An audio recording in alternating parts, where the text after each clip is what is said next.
إن الحمد لله نحمده ونستعينه ونستغفره ونعوذ بالله من شرور أنفسنا ومن سيئات أعمالنا من يهده الله فلا مضل له ومن يضلل فلا هادي له وأشهد أن لا إله إلا الله وحده لا شريك له وأشهد أن محمدا عبده ورسوله اللهم صل على محمد وعلى آل محمد كما صليت على إبراهيم وعلى آل إبراهيم إنك حميد مجيد اللهم بارك على محمد وعلى آل محمد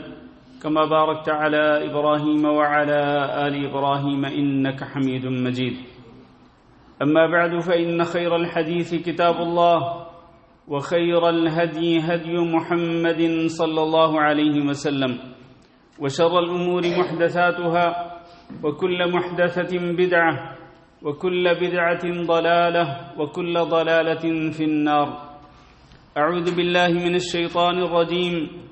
يا أيها الذين آمنوا اتقوا الله حق تقاته ولا تموتن إلا وأنتم مسلمون يا أيها الناس اتقوا ربكم الذي خلقكم من نفس واحدة وخلق منها زوجها وبث منهما رجالا كثيرا ونساء واتقوا الله الذي تساءلون به والأرحام إن الله كان عليكم رقيبا يا أيها الذين آمنوا اتقوا الله وقولوا قولا سديدا يصلح لكم أعمالكم ويغفر لكم ذنوبكم ومن يطع الله ورسوله فقد فاز فوزا عظيما لائق صد احترام بزرگوں، دوستوں اور بھائیوں اور معززات ماؤں، بہنوں، بیٹیوں اور خواتین اسلام، آپ کو معلوم ہے کہ آج شعبان کی 29 تاریخ ہے اور ممکنہ طور پر یہ شعبان کا آخری دن ہو سکتا ہے جس کے زیادہ امکانات ہیں، جس کا معنی یہ ہے کہ آج سورج غروب ہونے کے بعد رمضان المبارک کی بابرکت ساعات کا آغاز ہوگا۔ رمضان المبارک سب سے پہلے تو اللہ تعالیٰ سے دعا کرتے ہیں کہ اللہ ہم سب کو خیر و عافیت اور خیر و برکت اور خیر و سلامتی کے ساتھ یہ مبارک مہینہ نصیب فرمائے، اور اللہ رب العزت ہمیں اس مبارک مہینے میں اپنا تقرب حاصل کرنے کے لیے زیادہ سے زیادہ نیکیاں کمانے کی توفیق دے، اور اللہ رب العزت ہمیں اس مبارک مہینے کے روزے رکھنے کی بھی توفیق دے، جو کہ اسلام کے فرائض میں سے ایک فریضہ ہے، اور اسی طرح اس مہینے میں اللہ رب العزت ہمیں دیگر عبادات کرنے کی بھی توفیق دے، اور ان عبادات میں سے ایک بڑی عبادت سچی توبہ کرنے کی بھی اللہ رب العزت ہمیں توفیق دے۔ میرے عزیز بھائیوں، اس مہینے کے لیے انسان کو کس طرح سے تیار ہونا چاہیے اور کس طریقے سے انسان کو تیاری کرنی چاہیے؟ لوگوں کے مختلف طریقے ہیں۔ کئی لوگ آپ جانتے ہیں کہ وہ اس مہینے کے لیے اس طرح تیاری کرتے ہیں کہ وہ بازاروں اور مارکیٹوں اور جمعیات کی طرف رخ کرتے ہیں، اور پھر ٹرالیاں بھر بھر کر وہ اپنے گھر لے کے آتے ہیں۔ زیادہ تر کھانے پینے کا ساز و سامان خریدا جاتا ہے اور اپنے گھر میں سٹور کر لیا جاتا ہے۔ ایسے لگتا ہے کہ جیسے یہ مہینہ جو آنے والا مہینہ ہے، جیسے یہ کھانے پینے کا مہینہ ہو، اور خصوصی طور پر ڈشز تیار کر کے مختلف انواع و اقسام کے کھانوں سے لطف اندوز ہونے کا مہینہ ہو۔ اس لیے لوگ بے تحاشا بہت ہی زیادہ کھانے پینے کا سامان خرید کر لاتے ہیں۔ مختلف مارکیٹوں اور بازاروں میں جدھر بھی جائیں آپ کو رش ہی رش نظر آتا ہے۔ تیاریاں ہو رہی ہیں رمضان مبارک کے لیے۔ لیکن ایک سچا مسلمان اس مبارک مہینے کے لیے کس طرح سے تیار ہو؟ سب سے پہلی بات یہ ہے کہ ایک سچے مسلمان کو اس مبارک مہینے کے لیے اس انداز سے تیار ہونا چاہیے کہ وہ سب سے پہلے اللہ رب العزت کی طرف رجوع کرے اور وہ سچی توبہ کرے۔ اس کی وجہ کیا ہے؟ اس کی وجہ یہ ہے کہ ایک مثال کے ذریعے میں سمجھانا چاہوں گا کہ گھر کے اندر اگر آپ بہت ہی عمدہ قسم کا کھانا تیار کرتے ہیں اور اس کو آپ محفوظ کرنا چاہتے ہیں، تو جس برتن میں آپ اس کو محفوظ کرنا چاہیں گے، ظاہر ہے کہ سب سے پہلے آپ اس برتن کی صفائی کا اہتمام کریں گے، اس کو بہت ہی اچھے طریقے سے پاک صاف کر کے، صاف ستھرا کر کے آپ اس کے اندر وہ جو کھانا آپ نے تیار کیا اس کے اندر آپ رکھیں گے، ڈالیں گے، اور پھر اس کو آپ محفوظ جگہ پہ رکھ دیں گے۔ لیکن اگر آپ ایک بہت ہی عمدہ قسم کا کھانا تیار کرتے ہیں اور اس کو اس برتن میں رکھتے ہیں کہ جو برتن پہلے سے خراب ہے، اور اس کو صاف کیے بغیر، اس کو دھوئے بغیر آپ اس کے اندر عمدہ قسم کا کھانا ڈال دیتے ہیں، میرے بھائیوں، وہ کھانا جتنا مرضی عمدہ قسم کا ہو، وہ اس خراب برتن کے اندر وہ خراب ہی ہوگا، وہ آپ کے کسی کام کا نہیں رہے گا۔ بالکل اسی طرح سے میرے بھائیوں، یہ دل، اس کو آپ ایک برتن کی طرح سمجھ لیں۔ آپ نے آنے والے مہینے کے اندر اس دل میں آپ نے بہت ساری نیکیوں کا اجر و ثواب جو ہے وہ سٹور کرنا ہے، بہت ساری نیکیاں کما کر آپ نے ان کو اپنے دل کے اندر سٹور کرنا ہے۔ اس دل کو میرے بھائیوں سب سے پہلے پاک کیجئے، اور پاک کرنے کا طریقہ کیا ہے؟ وہ رسول اکرم صلی اللہ علیہ وسلم کی حدیث مبارک کہ ایک انسان جب گناہ کرتا ہے اس کے دل پہ ایک سیاہ داغ دھبا پڑ جاتا ہے، اگر وہ توبہ کرتا ہے، استغفار کرتا ہے، تو اس کے دل کو صاف کر دیا جاتا ہے، دھو دیا جاتا ہے، اس کے دل کو سیکل کر دیا جاتا ہے۔ لیکن اگر وہ اس طرح نہیں کرتا اور وہ گناہ پہ گناہ کرتا چلا جاتا ہے، تو پھر اس کا دل جو ہے وہ ایک مرحلے پر، ایک سٹیج پر مکمل طور پہ وہ کالا سیاہ ہو جاتا ہے، مکمل طور پہ زنگ آلود ہو جاتا ہے۔ میرے بھائیوں، ہمارے دلوں کی حالت بھی یہی ہے۔ میں اپنے آپ کو اس میں شامل کر کے کہتا ہوں کہ ہم سارا سال گناہ کرتے ہیں۔ ہم میں سے بہت کم لوگوں کو اللہ رب العزت گناہ کرنے کے ساتھ ساتھ توبہ کرنے کی بھی توفیق دیتا ہے،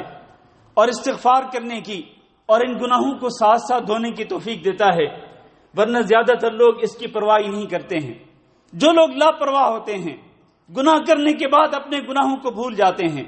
سچے دل کے ساتھ وہ توبہ استغفار نہیں کرتے، ان کے دل کالے سیاہ پڑ جاتے ہیں۔ اب رمضان مبارک کے مہینے کی آمد ہے، اس سے پہلے آپ اپنے ان دلوں کو پاک کیجئے۔ اس کا واحد طریقہ یہی ہے کہ ان دلوں کو آپ سچے دل کے ساتھ معافی مانگ کر اللہ رب العزت سے توبہ کر کے آپ ان دلوں کو پاک کیجئے۔ پھر اس کے بعد آپ نیکیوں کا ایک سلسلہ آپ قائم کریں گے رمضان مبارک کے اندر، تو ان نیکیوں کی حفاظت بھی ہوگی، اور ان نیکیوں کے ذریعے اللہ رب العزت کا تقرب بھی حاصل ہوگا، اور وہ نیکیاں جو ہیں ان کا اجر و ثواب بھی ملے گا۔ تو سب سے پہلی بات یہ ہے کہ ہم توبہ کریں، استغفار کریں۔ رمضان المبارک کا مہینہ شروع ہونے سے بھی پہلے ہم اپنے دلوں کو ٹٹولیں اور اپنے پچھلے 11 ماہ کا جائزہ لیں۔ 11 ماہ ہم کتنے گناہ کرتے رہے،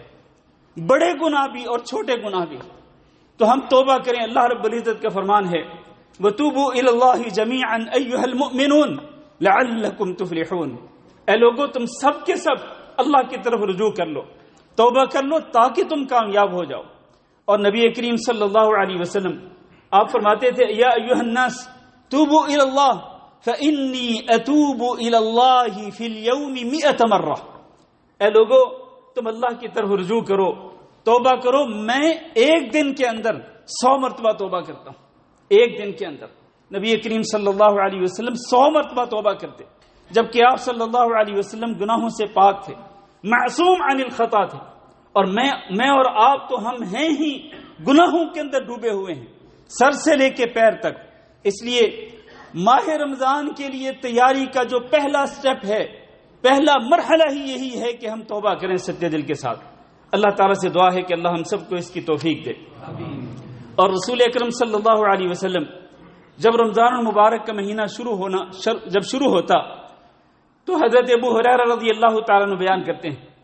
کہ نبی کریم صلی اللہ علیہ وسلم اپنے صحابہ کرام کو اس مہینے کی آمد کی بشارت دیتے تھے، اس کی خوشخبری دیتے تھے، اور آپ فرماتے تھے قد جاءکم رمضان شہر مبارک افترض اللہ علیکم صیامہ، کہ تمہارے پاس رمضان کا مبارک مہینہ آ چکا جو کہ بڑا ہی بابرکت مہینہ ہے، اور اللہ رب العزت نے اس مہینے کے روزوں کو تم پہ فرض کیا ہے۔ اس کی پھر خصوصیات ذکر کی۔ اللہ کے رسول صلی اللہ علیہ وسلم نے اس مہینے کے لیے مومنوں کے دل میں شوق پیدا کرنے کے لیے اس کی امتیازات اور اس کی خصوصیات کو بیان کیا۔ نبی صلی اللہ علیہ وسلم نے فرمایا تفتح فیہ ابواب الجنہ، اس ماہ مبارک کے اندر جنت کے دروازوں کو کھول دیا جاتا ہے، اور ایک روایت کے مطابق رحمت کے دروازوں کو کھول دیا جاتا ہے، اور جہنم کے دروازوں کو بند کر دیا جاتا ہے، اور شیطانوں کو جکڑ دیا جاتا ہے۔ فیہ لیلۃ خیر من الف شہر، اس مبارک مہینے کی ایک خصوصیت یہ کہ اس میں ایک ایسی رات آتی ہے کہ اس کی عبادت 1000 مہینوں کی عبادت سے بہتر ہوتی ہے۔ من حرم خیرہا فقد حرم، جس شخص کو اس رات کی خیر سے محروم کر دیا جاتا ہے وہی حقیقت میں محروم انسان ہوتا ہے۔ میرے عزیز بھائیو، دوسری حدیث میں نبی کریم صلی اللہ علیہ وسلم ارشاد فرماتے اذا كان اول لیلۃ من شہر رمضان، جو کہ جب رمضان کی پہلی رات ہوتی، جو کہ ممکنہ طور پر آج غروب آفتاب کے ساتھ شروع ہو سکتی ہے، زیادہ تر امکانات یہی ہیں۔ جب پہلی رات آتی رمضان المبارک کی تو نبی کریم صلی اللہ علیہ وسلم کو نبی کریم صلی اللہ علیہ وسلم صحابہ اکرام کو بشارت دیتے ہوئے فرماتے تھے کہ آج رات پہلی گھڑی سے ہی شیطانوں کو اور سرکش قسم کے جنات کو جکڑ دیا گیا ہے، اور جہنم کے دروازوں کو بند کر دیا گیا ہے، اور کسی بھی دروازے کو کھلا نہیں چھوڑا گیا، اور جنت کے دروازوں کو کھول دیا گیا ہے، کسی بھی دروازے کو بند نہیں رکھا گیا۔ اور اس کے ساتھ ہی ایک پکار دینے والا پکارتا ہے یا باغی الخیر اقبل و یا باغی الشر اقصر، اے خیر کو طلب کرنے والے اب آگے بڑھ، اب تیرے لیے ماحول کو بہت ہی سازگار بنا دیا گیا ہے، جنت اور رحمت کے دروازوں کو کھول دیا گیا ہے، جہنم کے دروازوں کو بند کر دیا گیا ہے، تجھے گمراہ کرنے والے اور گمراہی کی طرف لے جانے والے،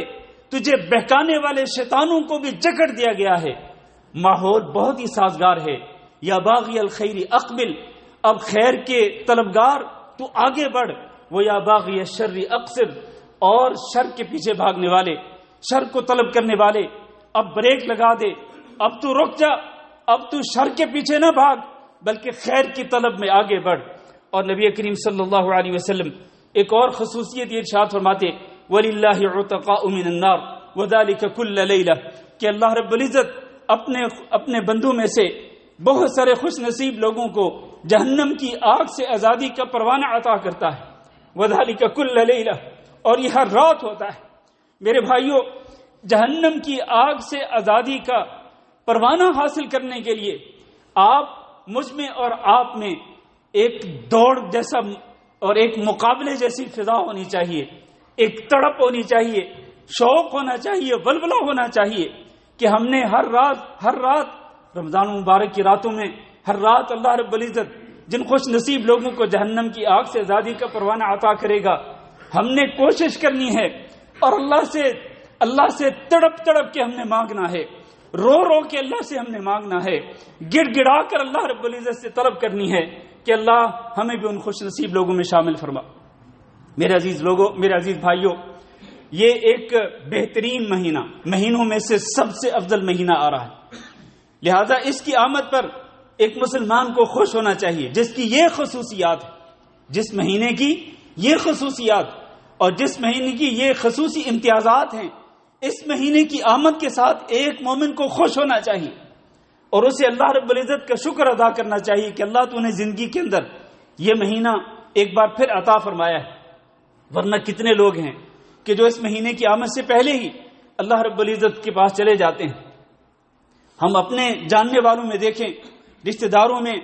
اپنے اساتذہ کرام میں، اپنے شاگردوں میں اور اپنے دوست احباب میں، اپنے قریبی رشتہ داروں میں کتنے ہیں جو پچھلے رمضان ہمارے ساتھ موجود تھے، اس دنیا میں موجود تھے، ہمارا ان کے ساتھ لنک تھا، ہمارا ان کے ساتھ رابطہ تھا، ہماری ان کے ساتھ خط و کتابت ہوتی تھی، ہماری ان کے ساتھ چیٹنگ ہوتی تھی، لیکن آج وہ اس دنیا میں نہیں رہے، اور کوئی گارنٹی نہیں میرے عزیز بھائیوں، کسی کے پاس کوئی گارنٹی نہیں۔ اگر اس مرتبہ اللہ تعالی ہمیں یہ مبارک مہینہ نصیب کرتا ہے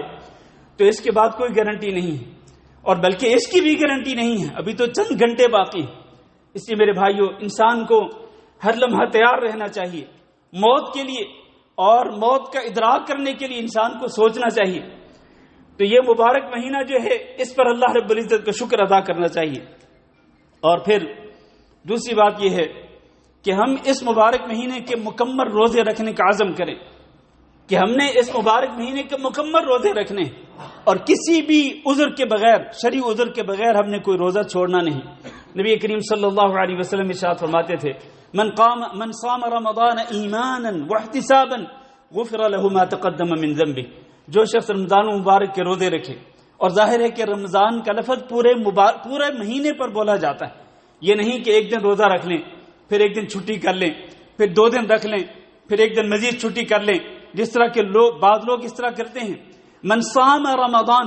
جو پورے رمضان کے روزے رکھے گا، اور وہ بھی 2 شرطوں کے ساتھ، ایمانا واحتسابا،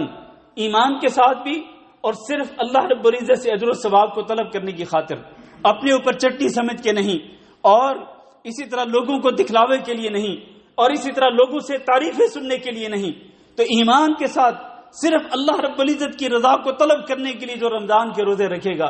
غفر له ما تقدم من ذنبه، اس کے پچھلے تمام گناہوں کو معاف کر دیا جائے گا۔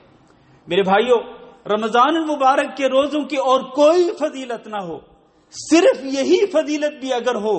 کہ اس کے ذریعے پچھلے تمام گناہوں کو معاف کر دیا جاتا ہے، تو یہی فضیلت ہی کافی ہے، کیونکہ مغفرت کا ہو جانا اور پچھلے گناہوں کا معاف کیا جانا یہ اللہ رب العزت کا بہت بڑا انعام ہے۔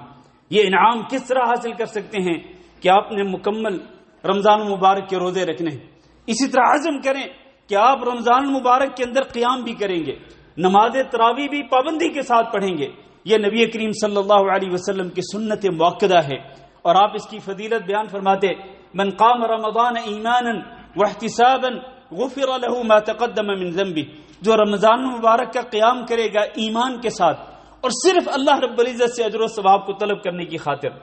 تو غفر له ما تقدم من ذنبه، اس کے پچھلے تمام گناہوں کو بھی معاف کر دیا جائے گا۔ اور جہاں تک روزے کا تعلق ہے میرے بھائیوں، 2 باتیں یاد رکھیے۔ پہلی بات یہ ہے کہ نبی کریم صلی اللہ علیہ وسلم سے یہ پوچھا گیا کہ ای الصائمین اعظم اجرا، کہ روزہ داروں میں سے سب سے بڑے اجر والا کون ہے؟ روزہ دار تو میں بھی ہوں، آپ بھی ہیں، میں بھی روزہ رکھوں گا، آپ بھی رکھیں گے، بے شمار لوگ اللہ کی توفیق سے روزہ رکھیں گے۔ تمام کے تمام روزہ داروں میں، دنیا بھر میں جتنے بھی مسلمان روزہ رکھیں گے، ان تمام روزہ داروں میں سب سے زیادہ عظیم اجر والا روزہ دار کون ہے؟ یہ سوال کیا گیا نبی صلی اللہ علیہ وسلم سے، آپ نے کیا جواب دیا؟ فرمایا اکثرهم للہ ذکرا، جو سب سے زیادہ اللہ رب العزت کا ذکر کرنے والا ہوگا وہ روزہ داروں میں سے سب سے زیادہ عظیم اجر والا روزہ دار ہوگا۔ تو اگر ہم سب سے زیادہ اجر و ثواب حاصل کرنا چاہتے ہیں روزہ کے ذریعے، تو ہمیں روزہ کے اندر سب سے زیادہ اللہ رب العزت کا ذکر جو ہے اس کا بھی اہتمام کرنا ہوگا،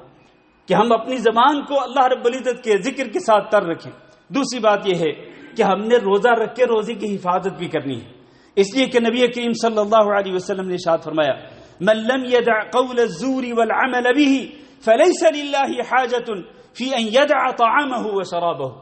کہ جو بندہ جھوٹ کو نہ چھوڑے، روزہ رکھا ہوا ہے اور کھانے پینے سے وہ پرہیز کر رہا ہے، لیکن وہ جھوٹ سے پرہیز نہیں کر رہا، جھوٹ پر عمل کرنے کو ترک نہیں کر رہا، وہ غیبت بھی اسی طرح کرتا ہے جس طرح روزہ رکھنے سے پہلے کرتا تھا، وہ چغل خوری بھی اسی طرح سے کرتا ہے جس طرح وہ پہلے کرتا تھا، وہ فراڈ اور جھوٹ بھی اسی طرح سے کرتا ہے، جھوٹ بھی اسی طرح بولتا ہے۔ میرے بھائیوں، اگر اس کی یہ روٹین جاری رہتی ہے، اللہ کے نبی فرماتے ہیں کہ اللہ کو کوئی ضرورت نہیں کہ یہ روزہ رکھ کر بھوکا اور پیاسا رہے، اس کے روزے کا پھر کوئی فائدہ نہیں۔ روزے کی حفاظت کرنی ہے، اور یہی اصل میں وہ مقصد ہے روزے کی فرضیت کا۔ اللہ تعالیٰ نے ارشاد فرمایا، یا ایھا الذین آمنوا کتب علیکم الصیام کما کتب علی الذین من قبلکم اے ایمان والو تم پہ رمضان المبارک کے روزے فرض کیے گئے ہیں جس طرح پہلے لوگوں پہ بھی فرض کیے گئے تھے۔ مقصد کیا ہے روزوں کی فرضیت کا؟ لعلکم تتقون، تاکہ تم اللہ رب العزت سے ڈرنے والے بن جاؤ اور گناہوں سے اپنے دامن کو بچانے والے بن جاؤ۔ اگر ہم نے گناہ اسی طرح کرنے ہیں، روزہ رکھ کر بھی اسی طرح کرنے ہیں جس طرح روزوں سے پہلے کرتے تھے، تو پھر بھلے لوگوں مجھے بتلاؤ پھر روزہ رکھنے کا فائدہ کیا ہوگا؟ لہذا روزہ رکھ کر اپنی آنکھوں کی بھی حفاظت کرنی ہے۔ آنکھوں کے ذریعے آپ نے غلط اور حرام اور ناجائز قسم کی چیزوں کو نہیں دیکھنا ہے، آنکھوں کی حفاظت کرنی ہے اور اپنے کانوں کی حفاظت کرنی ہے۔ کانوں کے ذریعے کسی بھی قسم کی میوزک کو نہیں سننا ہے۔ میوزک کو اور موسیقی کو سننے سے، یہ شیطانی آوازوں سے اپنے کانوں کو بچانا ہے،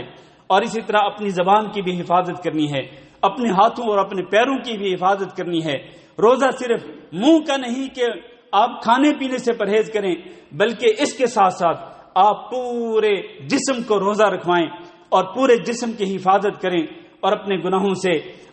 سے اپنے دامن کو بچانے کی کوشش کریں۔ اللہ تعالیٰ سے دعا ہے کہ اللہ ہم سب کو یہ مبارک مہینہ نصیب بھی فرمائے، اور اس مبارک مہینے کے اندر اللہ تعالیٰ زیادہ سے زیادہ عبادت کرنے کی بھی توفیق دے، خاص طور پر روزے رکھنے کی توفیق دے، اور اللہ رب العزت ہمارے روزوں کو قبول بھی فرمائے۔ اور اسی طرح قیام اللیل اور باقی عبادات جو ہیں جن میں قرآن مجید کی تلاوت ہے، ذکر اذکار ہے، استغفار ہے، توبہ ہے، اور باقی جتنی بھی عبادات ہیں، صدقہ خیرات، یہ سارے عبادات بڑھ چڑھ کے اللہ تعالی ہم سب کو کرنے کی توفیق دے۔ استغفر اللہ لی ولکم ولسائر المسلمین فاستغفروہ انہ هو الغفور الرحیم۔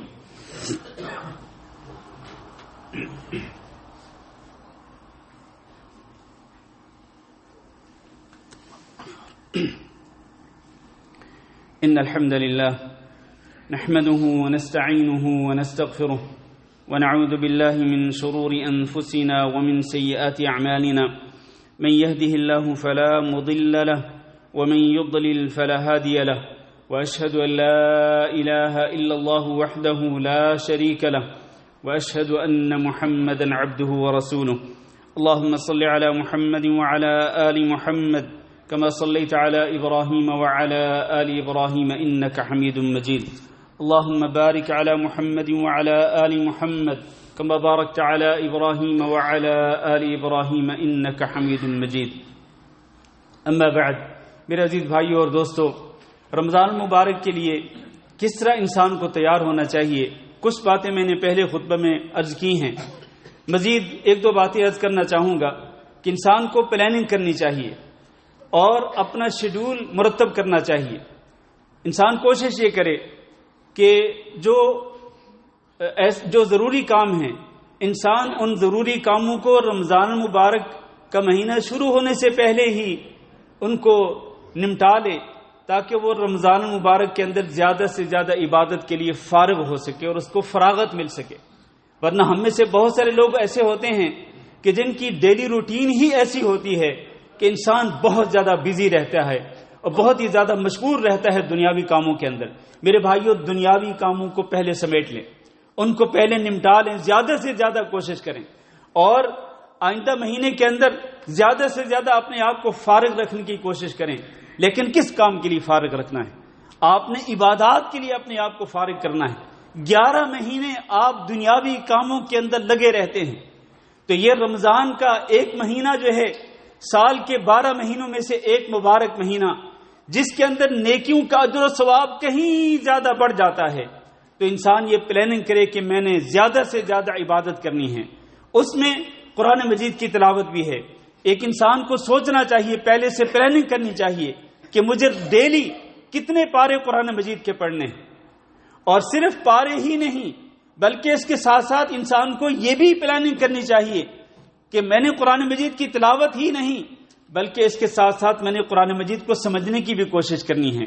کتنے صفحات میں ڈیلی ترجمہ کے ساتھ پڑھ سکتا ہوں، کتنے صفحات ہیں کہ میں روزانہ تفسیر کو سٹڈی کر سکتا ہوں۔ انسان کو قرآن مجید کو سمجھنے کی کوشش کرنی چاہیے اور سمجھ کر اس پہ عمل کرنے کی کوشش کرنی چاہیے۔ قرآن مجید یہ کتاب ہدایت ہے، یہ کتاب نصیحت ہے۔ ہدایت کیسے ملے گی؟ جب اس کو سمجھیں گے، اور نصیحت کیسے حاصل ہوگی؟ جب آپ اس کو سمجھیں گے تو آپ کی پلاننگ کے اندر یہ بات بھی شامل ہونی چاہیے۔ اور اسی طرح میرے عزیز بھائیوں،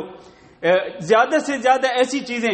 کہ جن میں انسان کے قیمتی اوقات ضائع اور برباد ہو سکتے ہیں، ایسی چیزوں سے دور رہنے کی کوشش کریں۔ اللہ تعالیٰ سے دعا ہے کہ اللہ ہم سب کو اس کی توفیق دے۔